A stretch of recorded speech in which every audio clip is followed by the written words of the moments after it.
বিসমিল্লাহির রহমানির রহিম। আজকের আলোচনার বিষয় হচ্ছে আমাদের পারস্পরিক সম্পর্ক ও সদ্ব্যবহার। আত্মীয়তার বন্ধন ছিন্ন করা হারাম।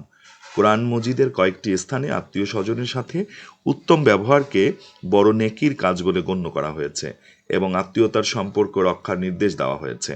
যার সাথে আত্মীয়তার সম্পর্ক যত গভীর তার অধিকার তত বেশি এবং তার সাথে আত্মীয়তার সম্পর্ক ছিন্ন করা তত বড় গুনাহ।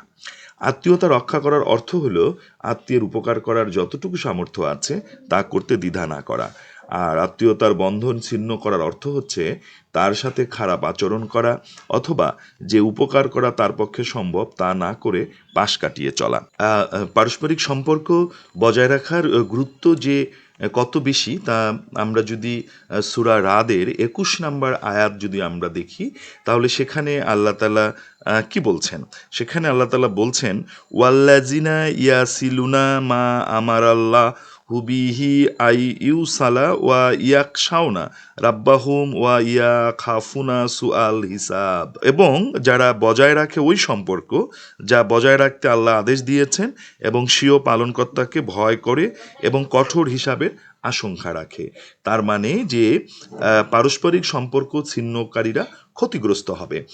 এবং এই যে আমাদের যে সম্পর্ক আছে, এসব সম্পর্ককে বিনষ্ট করলে মানুষের পারস্পরিক সম্পর্ক খারাপ হয়ে যায় এবং নৈতিক এবং সাংস্কৃতিক ব্যবস্থা ধ্বংসের মুখোমুখি হয়, সম্পর্ক ছিন্নকারীরা জাহান্নামী হন।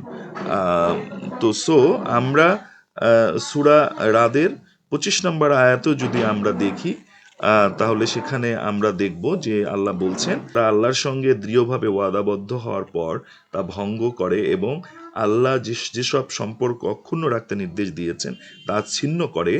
আর যারা পৃথিবীতে ফাসাদ সৃষ্টি করে বেড়ায় তাদের জন্য রয়েছে লানত এবং তাদের জন্য রয়েছে মন্দ আবাসস্থল।